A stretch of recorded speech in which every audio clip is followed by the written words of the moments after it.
Buenos días, ¿cómo están? Día precioso acá en San Salvador de Jujuy, sol pleno. Las autoridades federales, el presidente, el jefe de gobierno de la ciudad de Buenos Aires y el gobernador de la provincia de Buenos Aires parece que se han puesto de acuerdo en ir liberando la pandemia. Eso nos genera una serie de preguntas, porque ahora, cuando estamos en el pico más alto de la misma, porque ahora liberamos la cuarentena, que teóricamente estamos, como dicen los especialistas, en el momento más álgido del contagio, ¿no? La transmisión. ¿Por qué justo ahora? Yo no soy infectólogo, no soy médico, soy abogado. Por eso hago estas preguntas, porque a veces en los medios es más importante lo que se pregunta que lo que de las respuestas. Tengo para mí que hay una presión enorme para blanquear la realidad. En Argentina nunca hubo una cuarentena. No hubo una cuarentena como en Italia, como en España, cuando se tomó la decisión de que hubiera una cuarentena. Acá nunca hubo una cuarentena. El 12 de marzo, el presidente, o el 13 de marzo, el presidente firma un DNU diciendo lávense las manos y ese tipo de cosas. Yo recuerdo que en los primeros días, cuando aquí en Jujuy el gobernador Morales se le ocurrió decir el que entra a la provincia se encierra 15 días en su casa, lo salieron a matar los medios nacionales y los medios locales. No tengo la menor idea cuál es el agravio que muchos medios locales, medios y periodistas locales tienen con el gobernador Morales, pero eh, el mantener la distancia social, lavarse las manos y todo ese tipo de cosas que recomendaba el presidente no han resuelto el problema. Normalmente estas enfermedades, estos virus que vienen de la familia del COVID, no tienen solución hasta que se encuentre una vacuna y luego muta y en unos años aparecerá el COVID-22.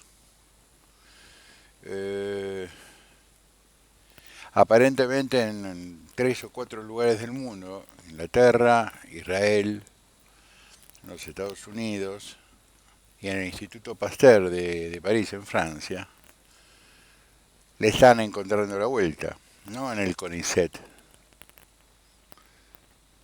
en los grandes laboratorios, en esos que invierten millones y millones en investigadores, no en militantes.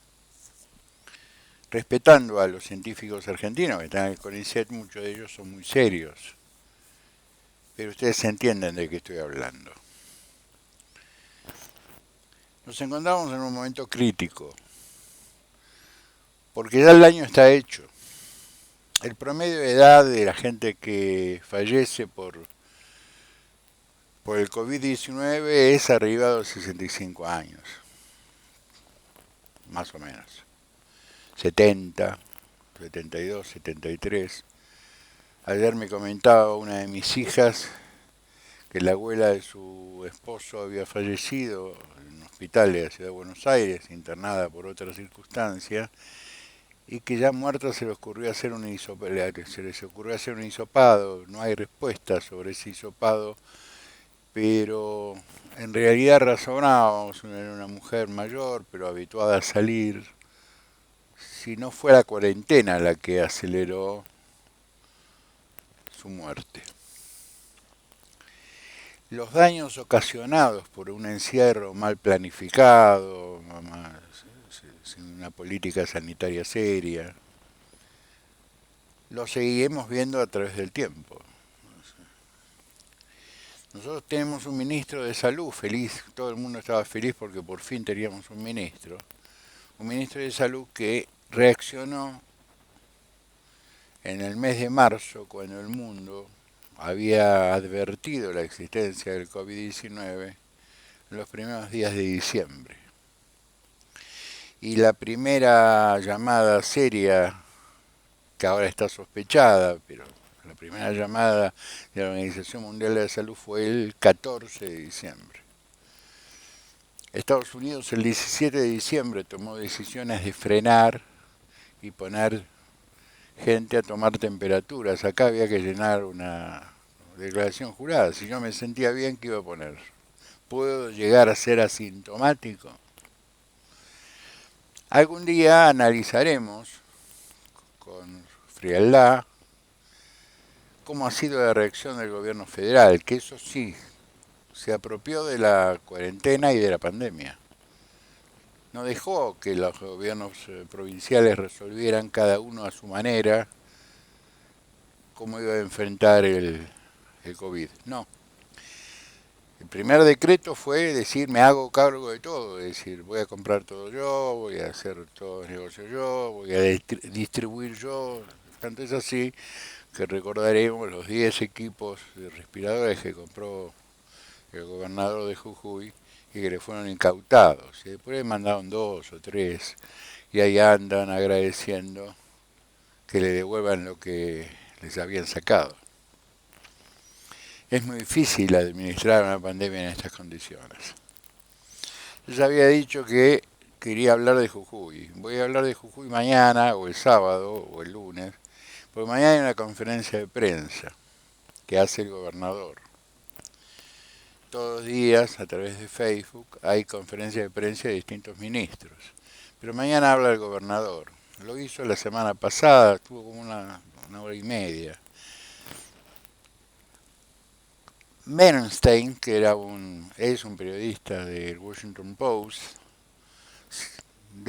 sostenía la tesis de que lo importante cuando hay una entrevista o una conferencia de prensa con alguien del poder eran más las preguntas que las respuestas.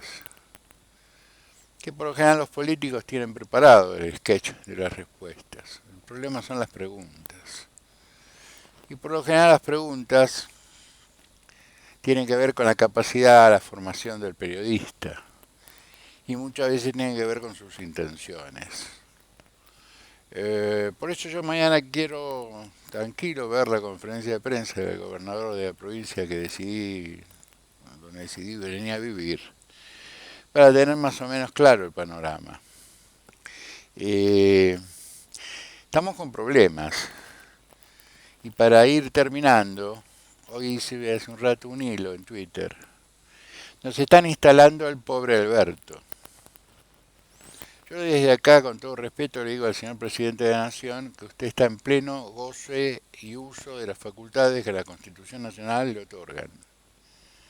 Usted nombra por decreto y echa por decreto.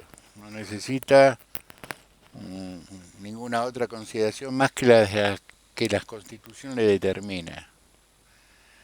Si usted larga a sus ministros o a algunos ministros, a sus operadores periodísticos, que son casi todos, a plantear esta historieta de que a usted lo persigue, que su vicepresidenta lo maltrata, que está angustiado, que está preocupado. Mira, señor presidente, siéntese con su jefe de gabinete, haga un nuevo gabinete, sáquese de encima los inútiles que tiene alrededor, que son muchos. Llame a la oposición para que lo ayude a conformar un gobierno, porque evidentemente con lo que usted tiene no alcanza. Porque la última vez que se reunió con la oposición fue para quejarse, enojado, porque alguien había escrito. Es nuestro derecho como ciudadanos de votar a un señor para que gane, no alcanza, hay una oposición que controla el gobierno, es un instituto republicano. Desde que existe la división de poderes, me extraña, Fernández, usted leyó a Alexis de Tocqueville igual que yo. Por eso me parece importante que nosotros como ciudadanos mantengamos la presión. La presión significa decirle al presidente, gobierne, decirle a la oposición, sean opositores.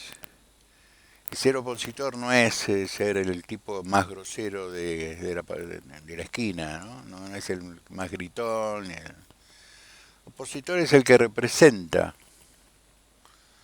a aquellos que no votaron a las autoridades, y en algunos casos que votaron a las autoridades.